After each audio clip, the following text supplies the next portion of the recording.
So notice that at no point had I actually made the decision per se. Like I hadn't actually bought a ticket to go to Toronto at this point. I hadn't actually booked this train ticket.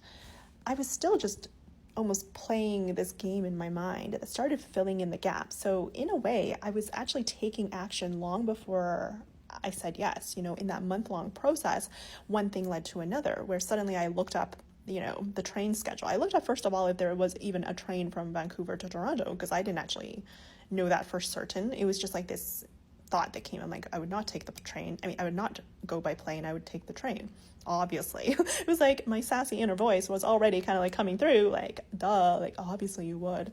But I didn't like actually like logistically know that there was actually a train from Vancouver to Toronto, right?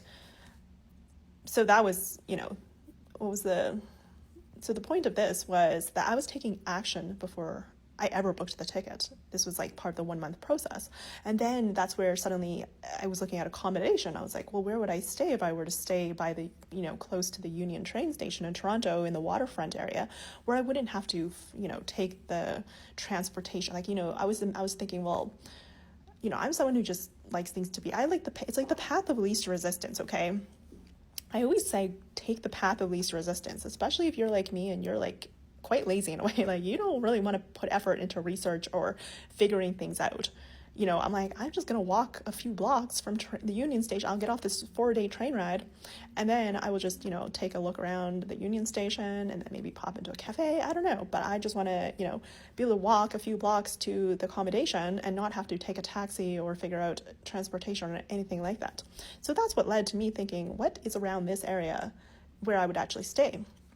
And then I found like this, and obviously I don't think Airbnb existed at that time. So I was like, well, obviously I'm not gonna, rent, or I don't know. I don't want it to feel like a living situation, right? That would just be like, I wasn't thinking I was gonna move there. So I was just like searching, and the most path of least resistance that showed up was Hostels International. And, I was familiar with hostels because on a previous 3-week trip, a road trip I took through the west coast of the USA. And this actually factors into Let the Story Write Itself. Like I could have a whole different series on this trip alone, because it's really what informed this later trip that happened months later and this way of thinking. But suddenly I chanced upon Hostels International that was actually renting out a room for a month. And that's like unheard of, like at a traveling type of accommodation for a month. So this is how I was taking action long before the yes.